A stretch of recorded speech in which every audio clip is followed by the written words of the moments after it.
Deixa eu salvar aqui para dar certo. Boa tarde, doutor Paulo, tudo bem? Nós estamos aqui mais uma versão aqui do projeto Sindojus Educa e hoje o doutor Paulo Roberto vem falar conosco a respeito da saúde mental. O doutor Paulo Roberto, que é médico psiquiatra, né, e tem uma vasta experiência aí, inclusive com o trabalho com o servidor público. É uma honra tê-lo com a gente. Agradeço a atenção, a disponibilidade e a cooperação do senhor para conosco nesse projeto, doutor Paulo, e passo a palavra ao senhor para que possa fazer as suas considerações e a sua exposição. Boa tarde, eu também sou servidor público e sei muito bem como é a vida nossa de cada dia, as dificuldades que nós vivemos, salários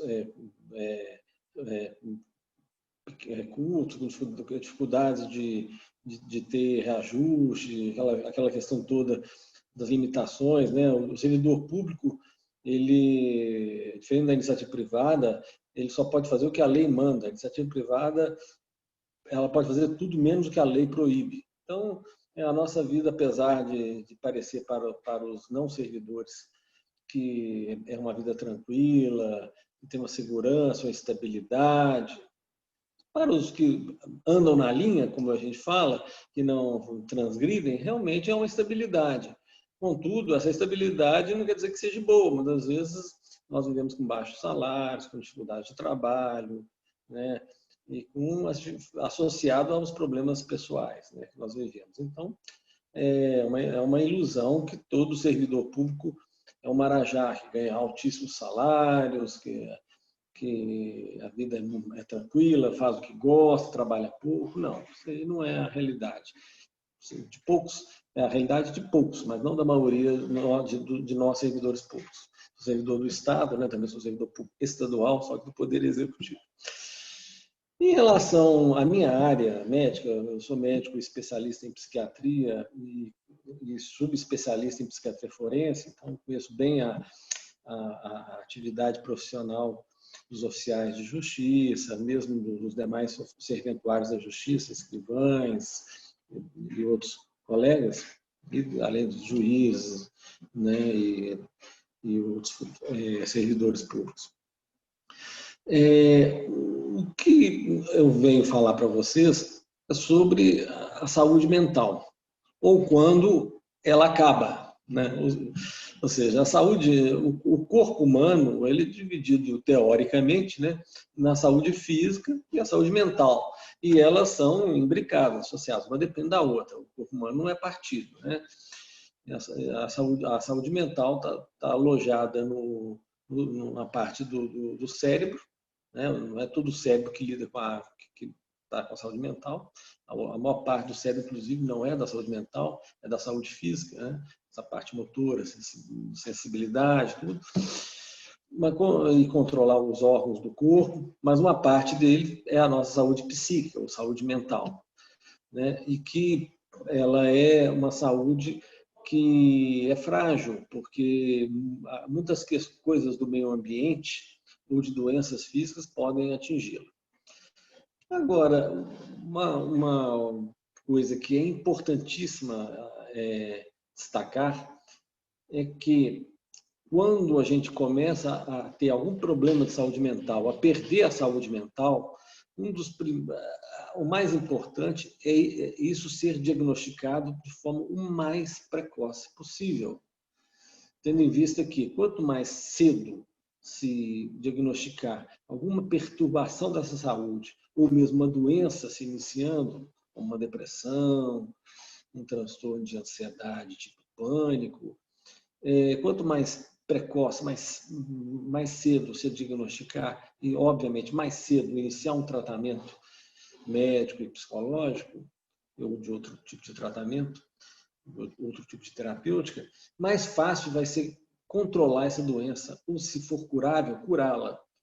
E o inverso, quanto mais tardiamente a gente vai diagnosticar e tratar essa enfermidade mental, é mais difícil o controle. A doença se evoluiu, desenvolveu e ainda causou problemas. As doenças mentais, doenças psiquiátricas, elas perturbam o nosso comportamento, né? Então, nós prejudicamos o entorno da nossa vida, o convívio com os nossos familiares, nossos colegas de trabalho, vizinhos. Então, é muito importante a precocidade do diagnóstico e também a precocidade, obviamente, da terapêutica, isso é, do tratamento médico, psiquiátrico, com medicamentos e outras formas terapêuticas, tratamento psicológico ou mesmo outras formas de terapia, né? Portanto, portanto, é imprescindível a rapidez. As doenças mentais, elas, de modo geral, são uma interação entre uma predisposição que a gente tem para aquele tipo de doença com os fatores ambientais que nos estressam, que nos agridem. De modo geral, essa é a regra. Eventualmente, o componente genético é mais importante em determinadas doenças, ou, eventualmente, o componente ambiental é mais importante em determinadas doenças, mas sempre é uma interação disso aí. De 100% do adoecimento psíquico, vamos dizer assim, 50% é nosso, da nossa característica pessoal, 50% do meio ambiente, do estressor. E aí vai variando esse percentual. Por exemplo, transtornos de ordem psicótica, esquizofrenia, transtornos paranoicos, tem um componente genético imenso, imenso, né? Mas o ambiente, ele desencadeia, ele perturba a evolução da doença, fazendo ela ficar mais forte, mas não cria doença. Um outro tipo de doença, por exemplo, os transtornos de ansiedade. O transtorno de ansiedade é bem misturado, ou seja, há uma baixa resiliência, capacidade de enfrentar os problemas da vida, e há os problemas da vida, porque essas pessoas que têm baixa resiliência, se tiver uma vida tranquila, elas aparentam ser muito tranquilas, muito serenas, muito sadias psiquicamente. Contudo, entretanto, basta enfrentar um problema, que não, às vezes nem é um problema muito grande, que elas baqueiam, já começa a ter distúrbios de ansiedade, com perturbação do sono, com perturbação da concentração, com perturbação do estado emocional, sentindo triste, angustiado. E há doenças que são tipicamente do meio ambiente. Por exemplo, aquele estresse pós-traumático. A pessoa é muito forte, mas o que aconteceu com ela para ela ficar daquele jeito? Ué, ela viu o filho ser atropelado e morto na frente dele. Qualquer pessoa normal vai ter algum distúrbio psiquiátrico, vai desenvolver um quadro de ansiedade, depressivo, reativo, né? Então, o fator do ambiente é muito grande, né, nessa doença. Então, ou seja, nós temos que entender, primeiramente, que essas doenças é essa interação, essa associação. E o que nós podemos mudar nisso aí? Vamos mudar a nossa genética? Não, é impossível mudar a genética pelos meios científicos atuais. No futuro, quem sabe, mas acredito eu que isso é difícil, mesmo no futuro. Mas o que nós podemos fazer é tentar mudar a vida da gente, o meio ambiente. Eu sei que é difícil, muitas vezes as pessoas elas se metem em determinadas armadilhas da vida que depois para sair é difícil, mas o que a gente pode alterar as coisas que a gente se mete. Pessoas que vão trabalhar numa coisa que elas sabem que não gostam, mas que vão só por necessidade financeira, por pressão da família, vão trabalhar num negócio que não dá certo. Aí chega lá, aí depois no setembro já está começando a apresentar sintomas de depressão, sintomas ansiosos, não dorme, angustiado, coração dispara. Então, para que vai trabalhando naquilo? Eu sei que num país igual ao Brasil, em que o trabalho não é escasso, não é como em determinados países de primeiro mundo, em que a pessoa tem mais facilidade de poder escolher o que fazer. Outra questão, a pessoa se relacionar com pessoas que ela percebe que aquelas pessoas não são próprias para ela, não são pessoas que se alinham com ela, pessoas difíceis. Aí a pessoa vai querer conviver, vai querer namorar, vai querer ser amigo, vai querer conviver e acaba tendo problemas de relacionamento rapidamente e aquilo traz uma perturbação da saúde mental na forma de um adoecimento, de um quadro de depressão, de um quadro de ansiedade, um quadro e a ansiedade ela se apresenta de vários tipos. Um deles que é muito clássico é a síndrome do pânico, que na verdade nada mais é que uma manifestação, um tipo de manifestação do distúrbio de ansiedade. Então, o que eu posso sugerir, de forma muito humilde, mas muito direta a vocês, é que prestem atenção nas coisas, no que se vai se meter na vida, né? Ou seja, trabalho, relacionamentos, moradia. Eu vou decidir, eu vou mudar, vou mudar para o exterior, vou mudar para outra cidade. Beleza, tem gente que... Mas tem pessoas que têm dificuldade de ficar longe da família. São pessoas que são mais carentes. Por que é mais carente? Não devia ser. Não interessa, a pessoa é daquele jeito. Ela gosta da família, é a pessoa que gosta mais de calor humano. Aí vai morar longe da família. Aí chega nesse lugar, entra num quadro de depressão. É muito comum, né, abusar de droga, seja bebida alcoólica, as drogas lícitas, bebida alcoólica, como drogas ilícitas, começar a usar maconha, cocaína. Então, nós temos que, mais do que precocemente diagnosticar, é tentar prevenir o que é prevenível, né? Ou seja, que dá para prevenir. Então, o que eu oriento a vocês é tentar trabalhar naquilo que é possível trabalhar, que é o meio ambiente, tentar ver se consegue se ajustar para que ele não seja um fator de estresse e desencadeador de algum adoecimento mental em vocês. E quando isso não for possível, tentar agir da forma mais inteligente para reduzir o impacto daquele fator estressor. Tem coisas que não dá para fugir. Então, o meu conselho humilde é que evite o que for possível evitar. O que for inevitável, não der para evitar, que tente agir com inteligência para que o impacto seja melhor. Tem a minha mãe que está doente. Não tem como evitar, minha mãe está com câncer, doente. Mas como é que eu tento reduzir isso aí? Tentando conversar com amigos, tentando uma ajuda psicológica, mas não psicológica de tratamento psicológico, né? Porque aí você não está doente, mas tentando pelo menos conversar com os amigos, psicologicamente ser saudável, dividir com a família o cuidado com essa mãe, para que não fique tudo nos ombros nossos, porque isso é pesado. Ver a pessoa as pessoas que a gente mais ama na vida, que nos pôs no mundo, para adoecer e definhar sozinho, só a gente, tudo em cima da gente, tentar dividir esse peso, né, dessa dor. Então é isso, né? E as doenças mentais, elas, de uma forma geral, vamos agora falar o seguinte, para ir para o final da nossa conversa, as doenças mentais, as mais comuns hoje em dia no mundo, são as doenças que a gente vai mais ver entre nós, entre os amigos da gente, que são os distúrbios de ansiedade e os distúrbios afetivos depressivos, além do quadro de uso, abuso de dependência química, ou seja, o uso de álcool e drogas, o uso sendo de forma dependente, abusiva, ou de forma eventual, mas que pode trazer algum problema para a pessoa. O sujeito bateu o carro, brigou com a mulher porque estava alcoolizado, não é dependente, bebeu aquele dia, bebe de vez em quando. Mas é um problema, né? É um quadro agudo, né? E as doenças ansiosas e depressivas. E para as pessoas mais velhas, mais idosas, esses quadros demenciais, né, de Alzheimer, que a gente tem que tentar evitar.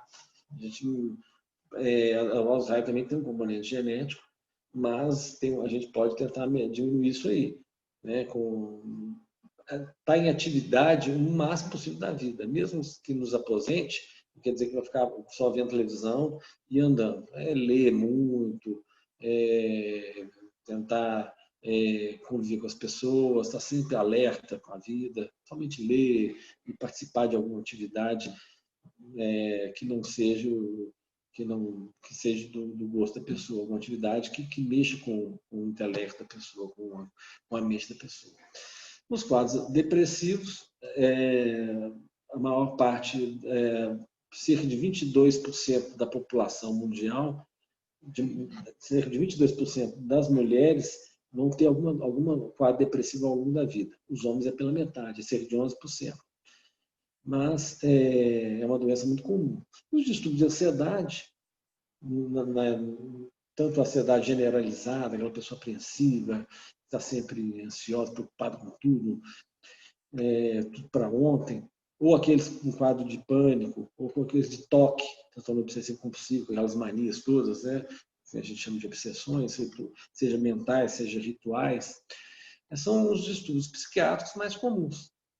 E se a pessoa, se vocês tiverem alguma percepção que isso esteja acontecendo com vocês, procure tratamento, procure uma avaliação psicológica ou psiquiátrica o mais rápido possível e se introduza no tratamento tão rapidamente também, porque aí isso vai desaparecer mais rápido, né? A doença não vai instalar e ela vai pegar em você, ela vai rapidamente embora. Mas se deixar isso para depois, a pessoa ela desenvolve a doença. E hoje em dia, uma curiosidade, é uma novidade da neurociência, que a depressão ela é biológica, há uma alteração química dos neurônios.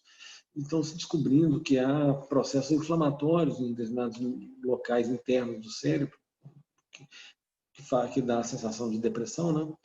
Em que, por isso que muita gente que não trata essas doenças, quando não trata, parece que vai tendo lesões ali de neurônios. Por isso que a pessoa que fica depressiva e não trata direito, vai tendo uma depressão atrás da outra, ela fica um pouco mais lerda, um pouco mais lenta, um pouco menos concentrada, uma visão de mundo mais pessimista. Então é isso. Espero ter orientado, dado uma orientação básica, bem básica, mas produtiva para todos vocês, meus colegas de Estado, do Tribunal de Justiça, particularmente os servidores oficiais de justiça, que se cuidem da sua saúde mental. E concluindo, o que vocês têm que sair daqui sabendo: evitar estresse desnecessário e saber lidar inteligentemente com o estresse inevitável e, precocemente, quando tiver alguma coisa, procurar um especialista, seja um médico psiquiatra, seja um psicólogo, e começar o tratamento o mais rápido possível, se houver realmente um diagnóstico de adoecimento mental. Pois aí a sua saúde mental se recuperará rapidamente e você terá uma vida frutífera, uma vida saudável a perder de vista. É isso.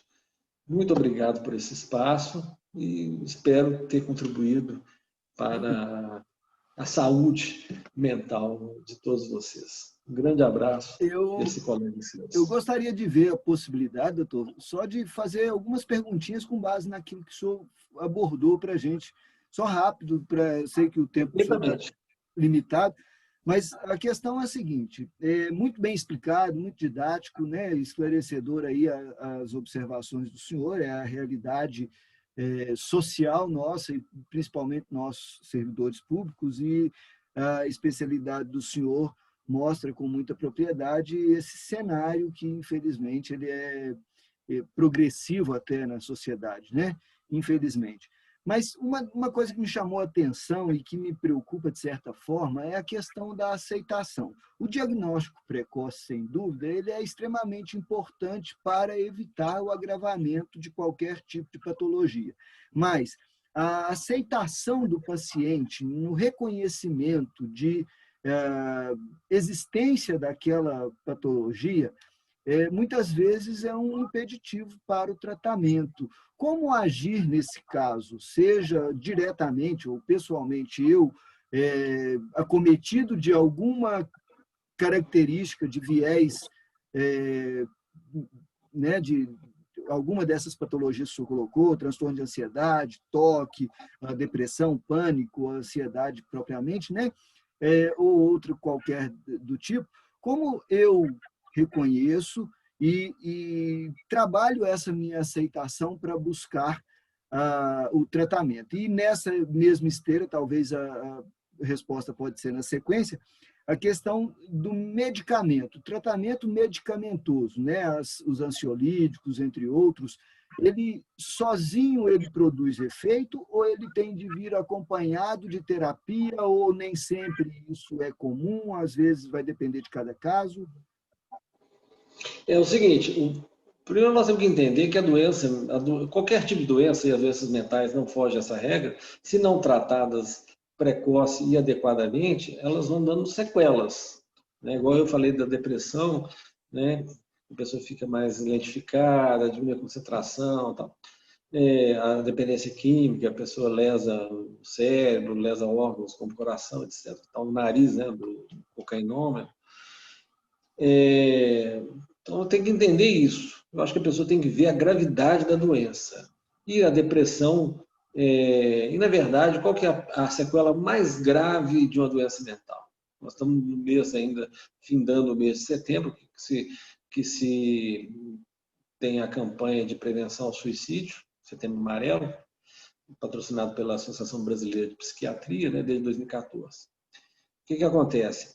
O suicídio é a forma mais grave de sequela de uma doença. E o homicídio, né, para determinadas doenças também, né?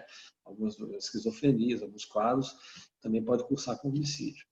Portanto, a doença mental, ela é muito grave.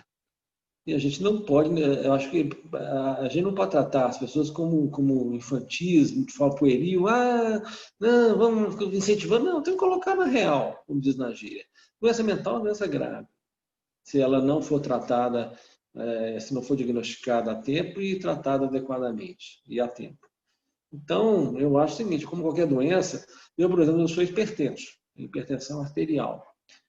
Acho que eu vou esperar eu ter um derrame, ficar na cama, sem falar, tendo que os outros me dar comida na boca, não poder andar, não poder viver mais. Então, eu me trato. Quando eu recebi o diagnóstico de ser hipertenso, eu fiquei meio abatido. A gente fica achando que a gente tem que ser saudável 100%, né, não ter nada, ser uma pessoa...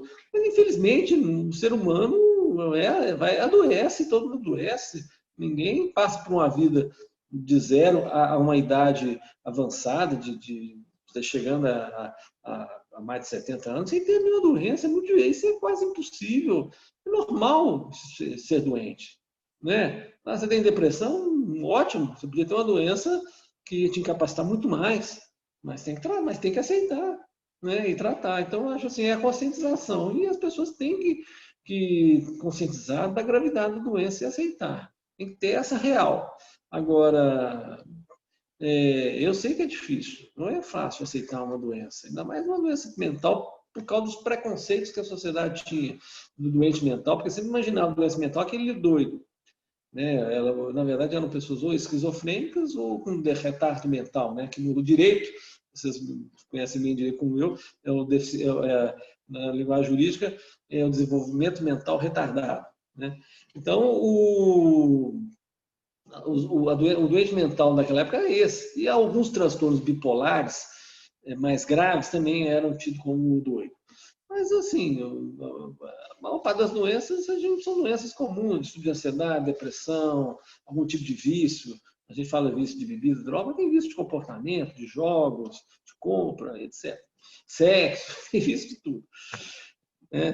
Eu milito na área da psiquiatria forense, na área criminal, eu sou da Secretaria de Segurança Pública, Justiça e Segurança Pública, trabalho em perícia criminal, no centro prisional, né? Tem vício até de matar, né? Os homicídios em série.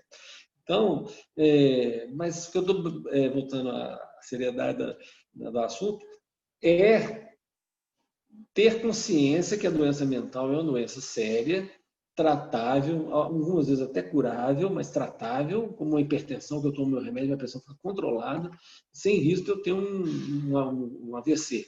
como diz na gíria, ter um derrame e ficar entrevado na cama, como se fala. Então, a doença mental, antes que eu entre em depressão profunda, faça besteira, abandone emprego, abandone casamento, largue os filhos, perca dinheiro, trate, porque aceite e trate. Eu acho que tem que conscientizar e passar a real para as pessoas. Sem essa questão, assim, ficar muito com dedos, porque, não, acho que a pessoa tem que realmente ser conscientizada. Nós estamos lidando com gente adulta, né? Eu sei. Agora, há pacientes psiquiátricos que não conseguem entender isso, que são essas doenças, justamente essas doenças psicóticas, esquizofrenia, retardo mental.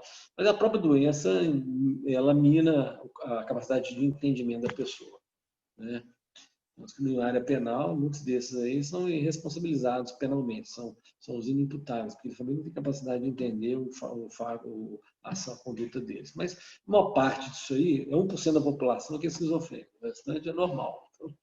Então nós temos consciência de saber que precisamos de tratar as nossas enfermidades, as nossas perturbações psiquiátricas, mesmo que elas sejam pequenas.